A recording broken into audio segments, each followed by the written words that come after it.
మేము ఇవ్వాల్సిన food pockets కానీ అవన్నీ వెళ్తున్నాయి. ఇంకా ముమ్మరం చేస్తున్నాం. ట్రాఫిక్ కూడా కంజెషన్ ఉంది, అన్ని రెగ్యులేట్ చేస్తున్నాం. చివరి ప్రాంతానికి కూడా వెళ్లాల్సిన అవసరం ఉంది. కొంతమంది పేషెంట్ కూడా ఉన్నారు, పిల్లలు ఉన్నారు, కొంతమంది ముసలోళ్ళు ఉన్నారు, వాళ్ళు కూడా తీసుకురావాలి. ఎవరు కూడా ప్యానిక్ రియాక్షన్ అవసరం లేదు. అందరూ ఓపిక పట్టండి. 1 గంట 2 గంటల్లో అందరం ఓపికగా ఉంటే ఇంకా తొందరగా పనులు అవుతాయి. అన్నీ చేస్తానని అప్పీల్ చేస్తున్నా.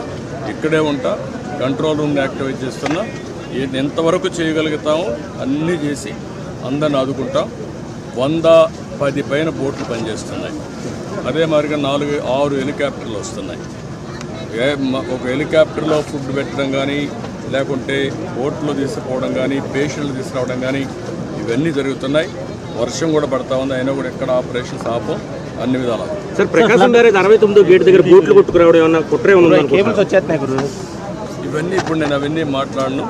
ప్రతి ఒక్కదానికి మనం అవన్నీ మాట్లాడడం కరెక్ట్ కాదు. ప్రస్తుతం నా డ్యూటీ ఎట్టి పరిస్థితుల్లో కష్టాల్లో ఉండే ప్రజలను ఆదుకోవడం, వాళ్ళ ప్రాణాలు కాపాడుకోవడం, తక్షణ వాళ్ళకి కొంత సహాయం చేయడం అవసరం. అదే చేస్తాం. ఇంకా కూడా మనకు ఓవరాల్గా అక్కడే ఉంది 11,40,000 క్యూసెక్స్ ఆఫ్ వాటర్ వస్తుంది. అది ఎప్పుడు రానంత